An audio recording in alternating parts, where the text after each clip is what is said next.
2 দিনের রাষ্ট্রীয় সফরে কাল দিল্লি যাচ্ছেন প্রধানমন্ত্রী শেখ হাসিনা। নরেন্দ্র মোদীর সঙ্গে দ্বিপক্ষীয় বৈঠক ছাড়াও অংশ নেবেন বেশ কয়েকটি কর্মসূচিতে। এ বিষয়ে বিস্তারিত জানাতে নয়াদিল্লিতে আছেন সহকর্মী সুব্রত আচার্য। সরাসরি যাচ্ছি তার কাছে। দেখুন, এমনিতেই দিল্লিতে কিন্তু গরমের জন্য লাল সতর্কতা জারি রয়েছে এবং উত্তপ্ত পরিবেশ।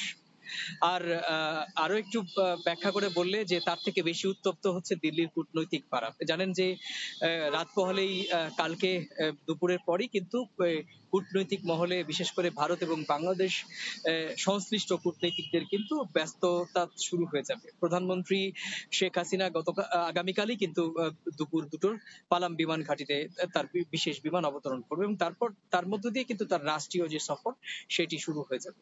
প্রধানমন্ত্রী হিসেবে তিনবারের তৃতীয়বারের মতো শপথ নেওয়ার পর প্রথম রাষ্ট্রীয় প্রতিবেশী রাষ্ট্রপ্রধানের সঙ্গে, সরকার প্রধানের সঙ্গে দ্বিপাক্ষিক বৈঠক করছেন ভারতের প্রধানমন্ত্রী নরেন্দ্র মোদী। ফলে কূটনৈতিক মহলে, আমি আগেই যেটা বলছিলাম, কূটনৈতিক মহলে বাড়তি যে তৎপরতা এবং উত্তাপ সেটি আমরা দেখতে পাচ্ছি।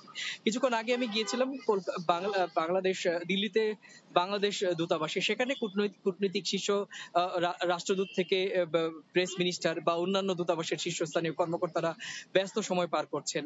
বিদেশ দপ্তর, ভারতের বিদেশ দপ্তর, সেই বিদেশ দপ্তরের কর্মকর্তারাও কিন্তু ব্যস্ত সময় পার করছেন। কারণ আপনি জানেন যে কালকে থেকে প্রধানমন্ত্রীর রাষ্ট্রীয় সফর শুরু হবে। পরশুদিন হায়দ্রাবাদ ভবনে দুই সরকার প্রধানের বৈঠক হবে এবং সেই বৈঠকে বেশ কয়েকটি চুক্তি সম্পাদন হওয়ার কথা রয়েছে।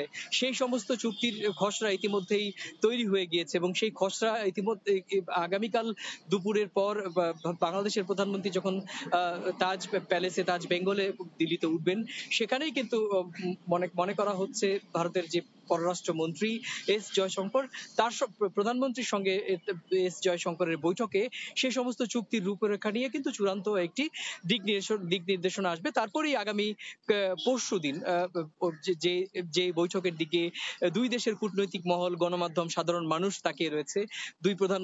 দুই সরকার প্রধানের বৈঠক, প্রধানমন্ত্রী নরেন্দ্র মোদী এবং প্রধানমন্ত্রী শেখ হাসিনার হায়দ্রাবাদে দুপুরের পর বৈঠক এবং তারপর সাংবাদিক সম্মেলন এবং প্রধানমন্ত্রীর সৌজন্যে মধ্যাহ্নভোজ। আপনি জানেন যে এই রাষ্ট্রীয় সফর ঘিরে ইতিমধ্যেই একটি সাজো সাজো রব আমরা দেখতে পেরেছি। আমি সকাল থেকে দিল্লির বিভিন্ন মহলে ঘুরে বেরিয়েছি, কথা বলেছি বিভিন্ন সুশীল সমাজের সঙ্গে।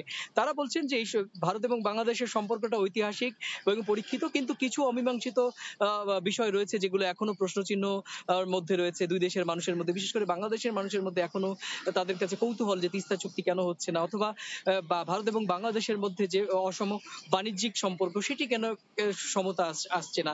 সে সমস্ত বিষয়ে বাংলাদেশের প্রধানমন্ত্রী এবং ভারতের প্রধানমন্ত্রীর বৈঠকে, দ্বিপাক্ষিক বৈঠকে একটি ইতিবাচক সিদ্ধান্ত উঠে আসবে বলেই কিন্তু সাধারণ মানুষ এবং কূটনৈতিক মহল মনে করছে। তো এই ছিল আমার কাছে বাংলাদেশের প্রধানমন্ত্রী দুদিনের রাষ্ট্রীয় সফর শুরুর আগে দিল্লিতে সার্বিক প্রস্তুতি সে সংক্রান্ত আমার কাছে থাকা সবশেষ তথ্য।